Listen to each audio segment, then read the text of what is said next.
Dia orang yang sering istighfar, astagfirullah, astagfirullah, astagfirullah. Masya Allah, itu matanya akan dijaga oleh Allah. Begitu melihat yang tidak baik menurut Allah, dia akan palingkan. Astagfirullah, astagfirullah. Tangannya juga begitu. Kakinya juga begitu. Dan hebatnya, ini yang paling mulia. Orang-orang yang sudah mendapatkan cinta Allah, ahli istighfar ini, ahli istighfar, kalau sudah mendapatkan cinta Allah subhanahu wa ta'ala, maka Masya Allah, kemuliaannya tanpa meminta pun doanya segera dikabulkan. Orang yang biasa istighfar itu diantara kemuliaannya, Allah akan cepat mengabulkan kebutuhannya tanpa dia harus memintanya. Butuh sesuatu, datang. Butuh sesuatu, datang. Padahal orang ini belum tentu minta. Ini pernah dipraktekkan oleh seorang tukang roti di zaman Imam Ahmad bin Hanbal. Beliau pahami betul konsep ini. Ya. Kata Ibnul Qayyim Al-Jauziyah, beliau punya rumus, ya, masa setelah Imam Ahmad, sampai disebutkan rumusnya. Kalau Anda punya permohonan yang cukup banyak, tapi waktunya singkat, kata beliau, cukup perbanyak istighfar. Begitu Anda istighfari, itu sebelum dimintakan Allah bisa kabulkan kalau benar kebiasaan istighfar. Ya. Imam Ahmad itu pernah lewat, kemudian beliau datang ke Mesir. Di Mesir masuk masjid. Ya. Begitu masuk ke masjid, tiba-tiba petugas masjidnya langsung mengusir beliau. Ukhruj, katanya, keluar. Itu imam besar, Pak. Dikenal dia seantara jagat, ya. Cuma saking tawadhunya, pakaiannya biasa-biasa. Seperti Syekh Yasin Al-Padangi, Bu. Ya, ibu atau bapak yang dari Padang itu ada ulama besar tuh. Ya, saya sampai hari ini masih kagum, saya terus pelajari. Sampai tadi saya nunggu di mobil tuh, saya masih pelajari beliau itu. Ya, bagaimana santunnya, tawadhunya, pakaian macam-macamnya. Itu ahli sanad, Pak, sedunia itu. Sedunia, semuka bumi, ahli sanad itu. Ya, itu luar biasa, Masya Allah. Pakaian, tampilan sederhana, macam-macam. Jadi kalau Anda ke Mekah itu belum kenal pertama kali, mungkin nggak akan kenal kalau itu ulama besar tuh. Kadang-kadang orang tawaf, beliau bawain air, zam-zam, setelah selesai dikasihin, duduk pakai sarung begini, pakai kaos, tapi muridnya ada yang dari Mesir, ada yang dari Mekah, ada yang dari macam-macam, itu luar biasa. Ya. Nah, yang paling menarik, Imam Ahmad itu sederhana luar biasa. Ini nggak tahu, ukhruj, katanya, keluar. Imam Ahmad karena paham fikih, kata beliau, ana astarih qalilan, saya istirahat sebentar. Lah, barrah. Barrah itu sudah mulai kasar. Barrah. Kata Imam Ahmad, astari, da'ni astari. Gak apa-apa, tolong perkenankan saya istirahat sebentar, saya capek, katanya. Rawah enta, rawah. Ya. Rawah itu sudah lebih kasar lagi dari kata roh. Maksudnya, tolong keluar dari sini sekalian dengan roh-rohnya. Rohnya pun jangan ada di sini, keluar. Itu kalau Anda ke Mekah misalnya kan, atau ke tempat di Arab, ada orang mengatakan rawah enta, rawah. Itu tandanya lagi marah, Pak. Jangan senyum. Rawah. Itu musir, ya, musir itu, suruh pergi. Kalau bisa rohnya pun jangan di situ, pergi, kata orang ini. Imam Ahmad keluar, kemudian di teras itu beliau juga sandaran, disuruh pergi lagi. Begitu keluar dari masjid, jalan beliau, singkatnya bertemu dengan makhbaz, tempat jualan roti. Ya, syar'i rati, menjual dengan syar'i. Ya, baik. Dia setiap datang, orang lewat, melihat, Masya Allah, kalimatnya bagus sekali. Imam Ahmad lewat, dipanggil, Syekh istirahat mana? Syekh, tolong istirahat di sini dulu. Kelihatannya capek, kan ya. Begitu bikin, perhatikan, beda antara sari roti dengan syar'i roti. Yang ini, setiap diaduk begini, astagfirullah. Dibikin begini, astagfirullah. Ini astagfirullah, selalu istighfar. Kata Imam Ahmad, ya Syekh, ma faedah istighfarika? Apa faedahnya istighfar kamu itu? Imam Ahmad tahu, cuma ingin menguji ini. Apa manfaatnya, katanya? Perhatikan, wallahi demi Allah, katanya, tidak pernah saya membiasakan istighfar ini kecuali Allah selalu mengabulkan doa-doa saya. Selalu mengabulkan doa-doa saya. Cuman wallahi cuman satu aja yang belum terkabul sampai hari ini. Mudah-mudahan Allah sebelum mengabulkannya sebelum saya wafat atau dia yang kembali pulang duluan. Apa itu, kata Imam Ahmad? Wallahi saya bermohon kepada Allah supaya bisa dipertemukan dengan Imam Ahmad bin Hanbal sebelum saya meninggal atau beliau yang meninggal duluan. Kata Imam Ahmad, Allahu Akbar, rupanya saya diperjalankan ke Mesir ini, masuk ke rumah Allah sampai diminta keluar sampai ke sini gara-gara istighfar kamu ini, katanya. Jadi bisa digerakkan gitu. Itu istighfar, Pak. Itu kemuliaannya luar biasa. Tapi tolong jangan lakukan itu kepada saya gitu. Anda bisa istighfar, Masya Allah. Makanya ahli surga itu, ahli surga yang biasa istighfar, surganya istimewa, bukan surga biasa. Itu ada di Quran surah ke-51 ayat 18. Lain, Pak, bonusnya itu lain. Ya. Dia ditempatkan di taman surga. Ya. Taman surga itu kemuliaannya beda dengan surga biasa. Kalau Anda insya Allah masuk surga, kalau di surga biasa itu yang melayani pelayan surga. namanya wildanun mukhalladun. Ya, kalau laki-laki dilayani oleh bidadari surga, kalau perempuan oleh pangeran-pangeran surga, cantik dan gantengnya tak terlukiskan. Kata Nabi, nggak usah dibayangkan, mala ainun ra'at wala udhunun sami'at wala khatara 'ala qalbi bashar. Nggak pernah kelihatan oleh pandangan kita, nggak pernah terdengar oleh telinga, bahkan dipikirkan pun nggak akan seperti itu. Itu masih kelas biasa. Tapi taman surga yang ngasih langsung semua Allah, tanpa perantara, kun fayakun ada, dan nggak perlu dibayangkan. Dan penghuni surga seperti ini, itu sebelum masuk ke surga pun sudah diperkenankan melihat Allah tanpa hijab. Ada di Quran surah 75 ayat 22 sampai 23, posisi paling kiri sebelah atas. Wujuhu yawma idzin nadhirah.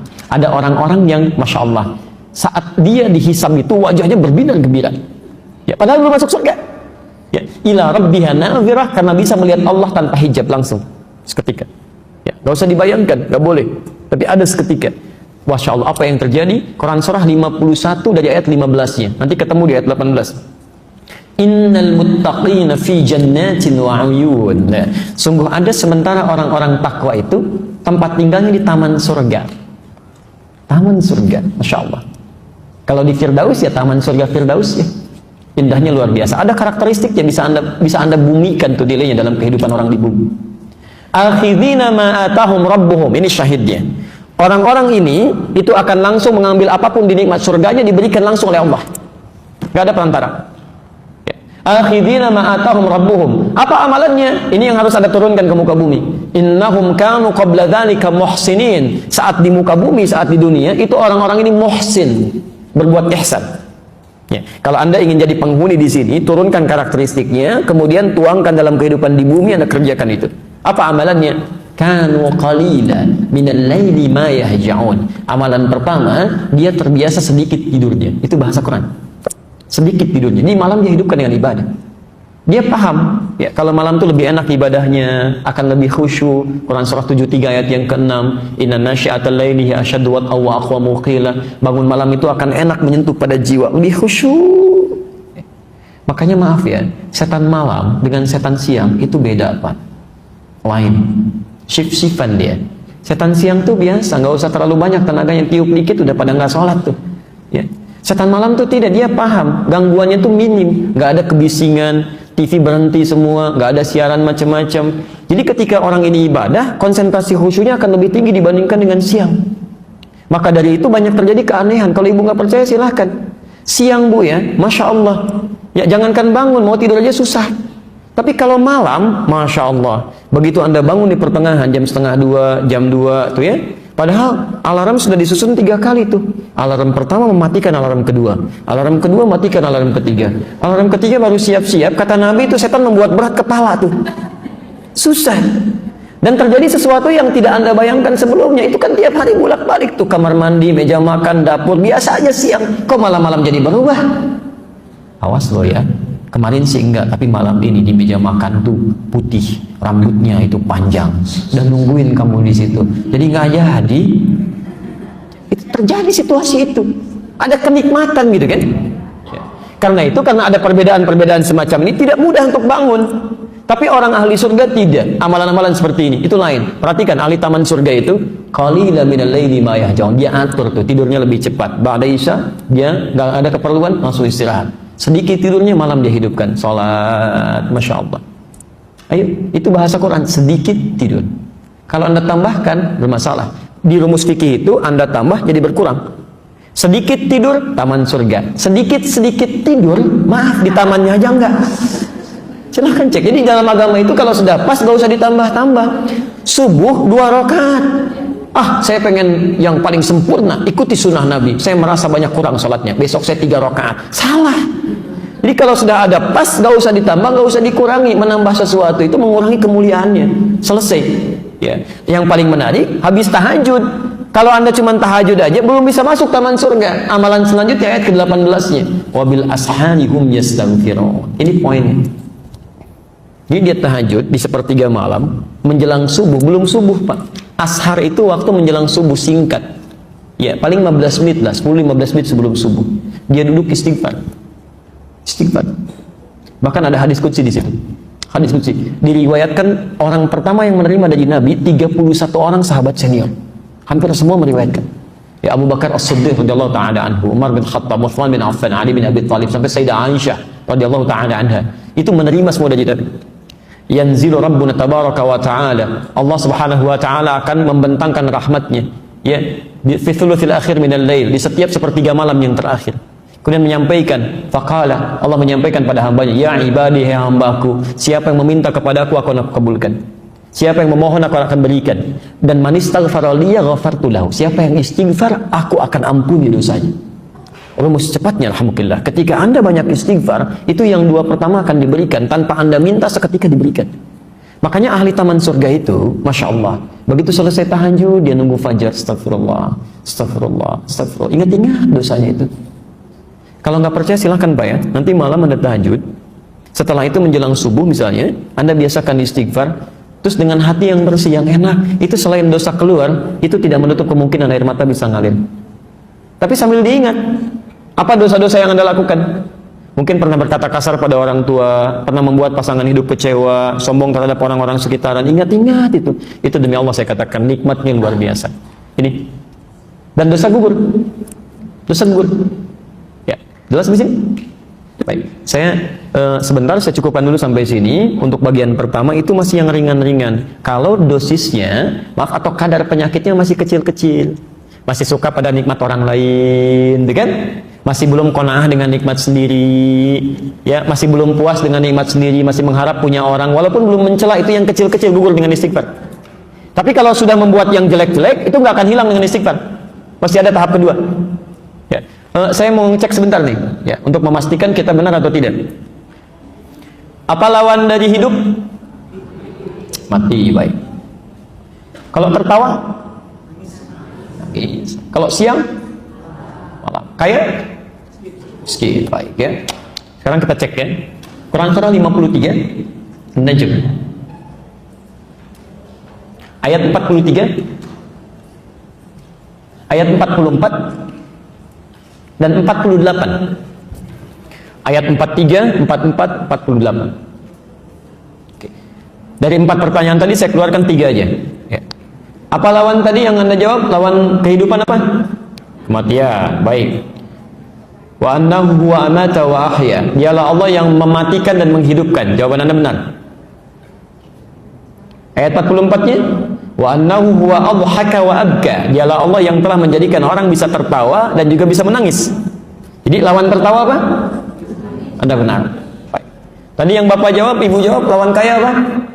Miskin. Baik ya. Quran surah ke-53 ayat 48-nya tuh, lihat. Sudah kencang, benar enggak gitu ya? Wa annahu huwa aghna wa aqna. Dialah Allah yang telah menjadikan seseorang kaya dan cukup.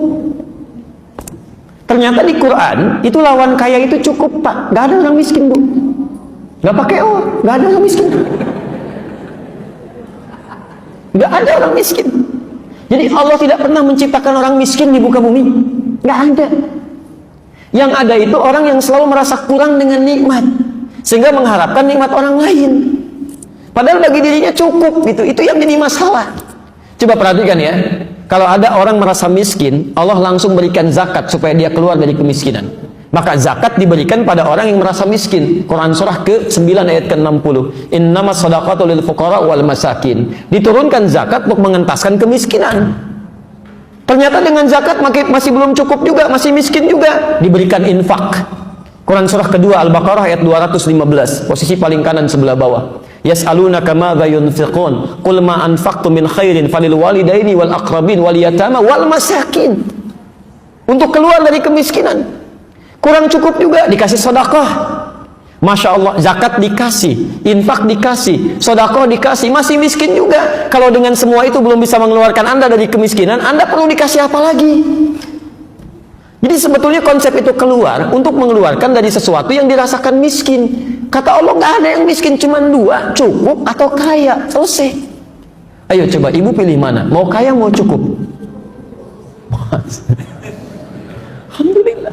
Tuh ada pilihan, cukup kaya kan? Baik ya. Nah ini persoalannya di sini gitu ya. Nah jadi Bapak dan Ibu sekalian, itu perasaan kurang itu yang menjadikan penyakit datang. Itu yang coba kita istighfar ya. Tiap hari istighfar. Kalau nggak sempat istighfar, jangan tinggalkan sholat. Jangan tinggalkan sholat. Karena dalam sholat itu ada kalimat istighfar. Makanya sholat ke satu dengan sholat yang lainnya itu menggugurkan dosa-dosa kecil. Itu ada di hadis Muslim nomor hadis 233. As-salawatu ila salawat wal jumu'atu ila al-jumu'ah wa ramadan ila ramadan kafaratun lima bainahunna. Ya, salat satu ke salat lain, Jumat ke Jumat dan Ramadan ke Ramadan itu bisa menggugurkan dosa yang terjadi di antara keduanya. Malam takunil kabair, sepanjang bukan dosa besar. Di Anda zuhur punya dosa, ya, dosa-dosa kecil, asar sholat. Jadi pas sholat asar itu dosa kecil hilang, otomatis itu. Ya. Kenapa salah satunya? Karena saat Anda sholat, Anda mengucapkan kalimat istighfar. Bukankah ruku kita mengucapkan istighfar? Subhanakallahumma bihamdika, Allahumma ighfirli. Sujud Anda istighfar. Kalau Anda baca subhana rabbiyal a'la, bukankah duduk di antara dua sujud bahasa istighfar? Kalimat pertama dalam duduk di antara dua sujud apa? Rabbil firli, itu istighfar. Jelas ya? Baik. Kalau sudah jelas, saya tahan sebentar, saya jawab dulu ini. Kalau sekiranya dianggap cukup, kita belum bawa obat yang maaf, kadar penyakitnya cukup berat ya, yang mikirin orang gitu kan, Masya Allah, terus yang macam-macam lah, pokoknya hidupnya nggak tenang ya. Yang awas, yang paling berbahaya itu dalam urusan ibadah, nanti saya bahas lebih jauh lagi. Itu kata Quran, ada orang-orang yang dia merasa berbuat baik sebetulnya banyak salahnya, dan itu penyakitnya lebih dahsyat ya. Saya jawab dulu ini ya. Mau tanya Pak Ustadz, boleh? Enggak. Oh ya. Boleh nggak jika nggak sholat malam tahajud tapi ikut sholat berjamaah subuh di masjid? Ya, bukankah pahalanya seperti sholat malam sepanjang malam? Masya Allah, luar biasa ya. Hitung-hitung pahala seperti ini. Wah, hitung-hitungannya pintar itu ya.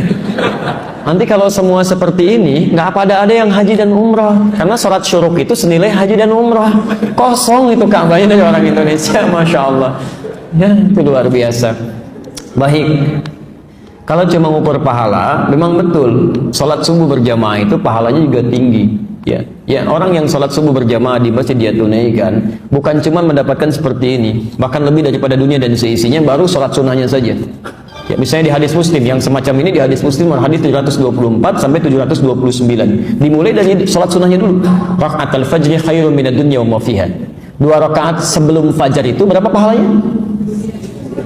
Tuh, sudah salah lagi. Bukan dunia dan seisinya, lebih baik. Kalau lebih itu berarti lebih, bukan pas.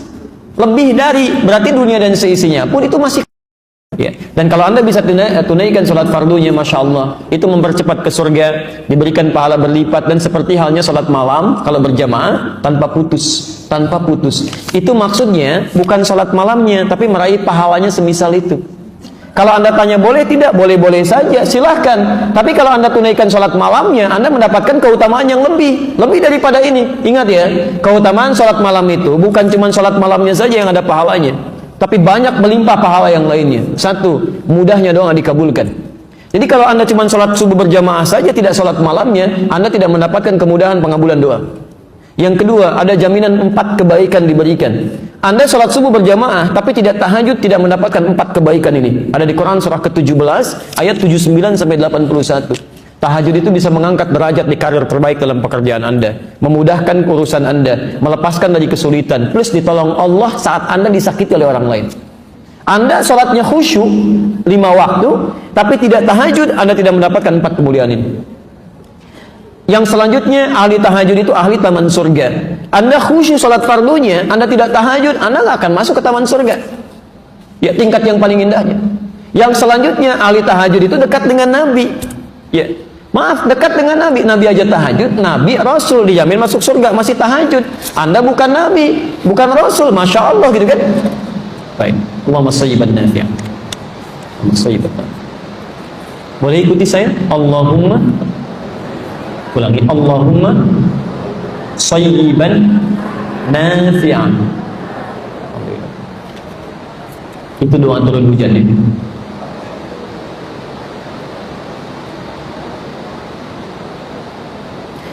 Saya pernah baca di Bulughul Maram bahwa sholat dapat dijamak bila sudah 3,5, bukan fasa tapi farsakh. Farsakh itu hitungan jarak ya, hitungan jarak dalam bahasa Arab. Bukan 6 kilo, dari mana dapatnya 6 kilo ini? 3 farsakh itu bukan 6 kilo, 80 kilometer. Ya, 80 kilometer. Ya, karena satu farsakhnya saja itu kisaran 27,5 kilo, satu farsakh. Tapi kalau 3 farsah berapa? Ya itu kisaran 80 kilo, 80 sampai 82 kilometer ya. Apakah bisa dilakukan? Betul, tapi hati-hati. Cara membaca hadis itu bukan seperti membaca terjemahan begitu, maknanya begitu, tidak. Ada maknanya. Ya. Dalam ilmu fikih itu begini, kalau ada kalimat hadis mengandung makna hukum, maka dibacanya harus baca teori hukum. Harus menggunakan teori hukum. Ya. Dalam bahasa Indonesia saja kalimat hukum beda dengan kalimat biasa. Lain. Apalagi dalam hadis. Nah, kalimat hukum ini mengandung ilat itu sebab hukumnya.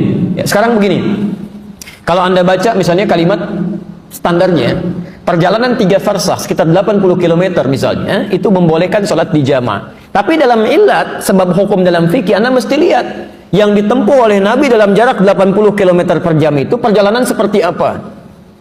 Apa persamaannya? Pakai kemudian hukum kias, dianalogikan dengan kita sekarang. Kita coba persepsikan dengan keadaan yang sama. Maaf, kalau zaman Nabi ada kendaraannya apa?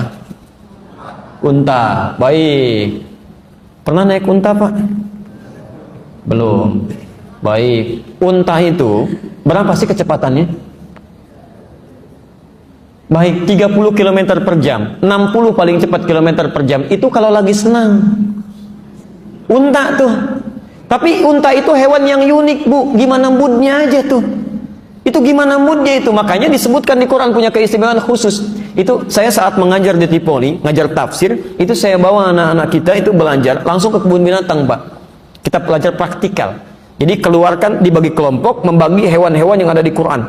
Itu unik. Saya pernah praktikkan di Indonesia. Kita ajak ke kebun binatang. Ya ada yang ikut juga seperti bapak, ibu, anak-anaknya. Kita kasih kelompok. Satu kelompok unta. Kedua ada kelompok kera. Ada semua hewan yang ada di Quran. Misal kenapa orang Yahudi dikutuk menjadi kera? Jadi diberi tugas tuh. Kenapa unta disebutkan afala yang turuna ilal ibili kaifa khuliqat? Ya, apakah mereka tidak memperhatikan bagaimana unta diciptakan? Begitu dianalisis luar biasa, Pak. Ya. Itu kelompok kera pernah menguji kera, lempar dengan makanan pisang, dia ambil dengan kanannya. Lempar dengan lagi, ambil dengan kirinya. Lempar lagi, ambil dengan kedua kakinya. Begitu yang lain datang, dia serang. Nggak boleh ngambil yang punya dia. Tapi kalau dia sudah bosan, dia akan masuk ke daerah yang lainnya, dia acak-acak yang lainnya, dan dia keluarkan dari situ. Mirip-mirip seperti yang sekarang. Jadi dikutuk jadi kera itu memang kelakuannya begitu. Punya orang ambil, pengen mendominasi, yang lain nggak boleh maju. Kalau usil sedikit, tembakin orang lain. Memang begitu kelakuannya. Makanya tidak dikutuk menjadi tikus. Gitu. Iya, selesai. Unta itu Masya Allah. Banyak sekali keutamaannya itu. Unta satu-satunya hewan yang punya selaput di matanya. Jadi begitu badai kencang, itu seketika bisa menutup tuh selaputnya. Dia jalan aja, santai aja jalan.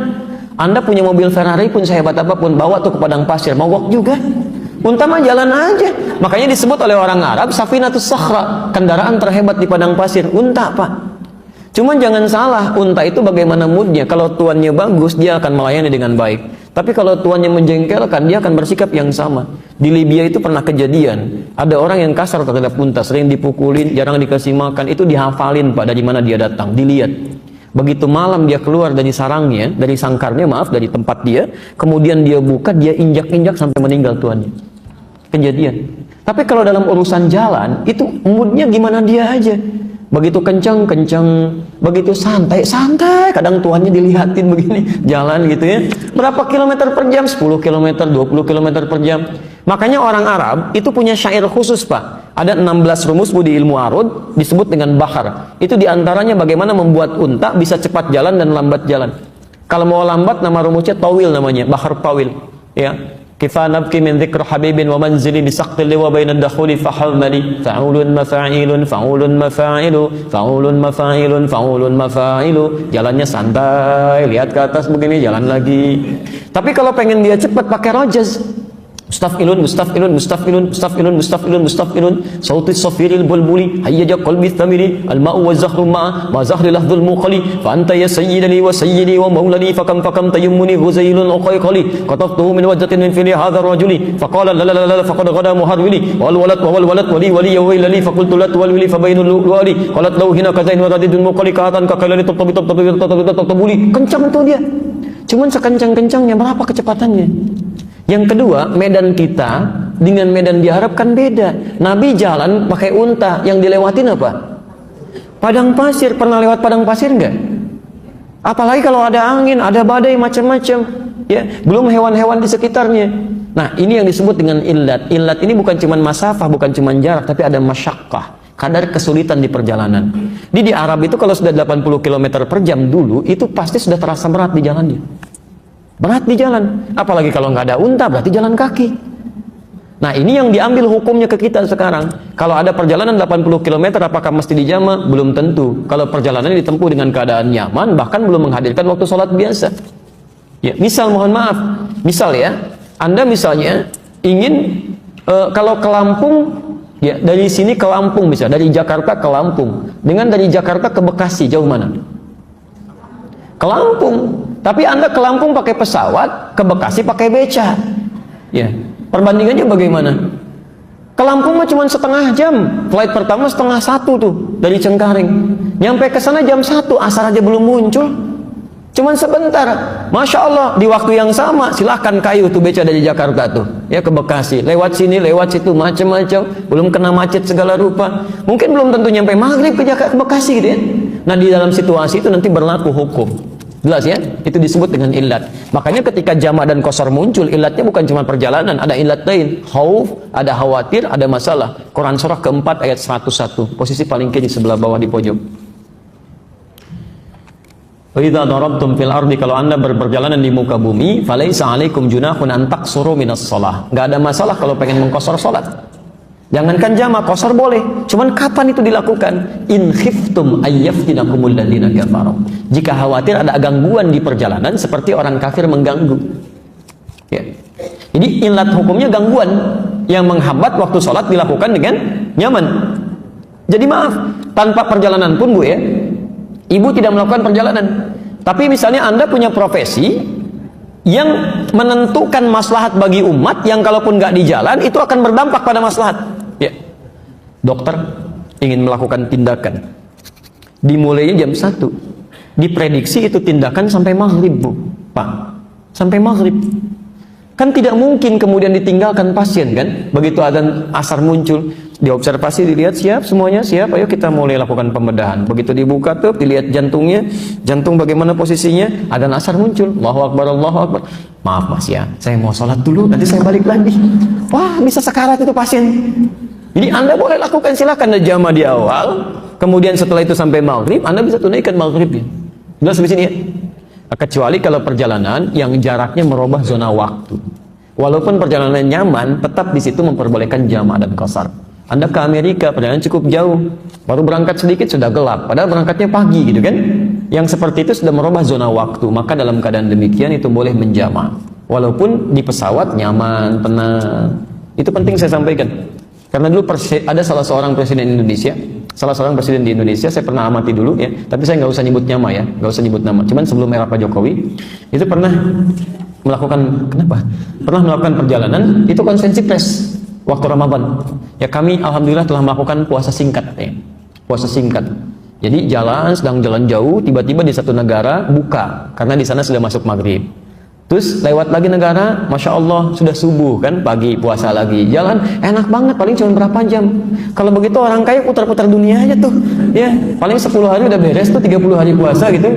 Nah, jadi nggak bisa yang seperti itu. Tetap yang seperti itu mesti dilakukan qadha untuk puasanya, dan dia boleh rukhsah untuk berbuka, sama hukumnya dengan puasanya. Masih ada waktu?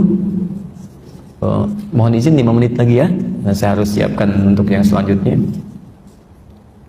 Apakah penyakit fisik itu diakibatkan dari dosa yang pernah kita perbuat? Bisa iya, bisa tidak. Bisa iya, bisa tidak. Ya. Saya mulai dari yang tidak dulu. Maaf, Nabi Ayub misalnya. Kenal Nabi Ayub Bu? Ini mana kenalnya? Masya Allah. Suka agak bingung ya kadang-kadang. Udah semakin sore.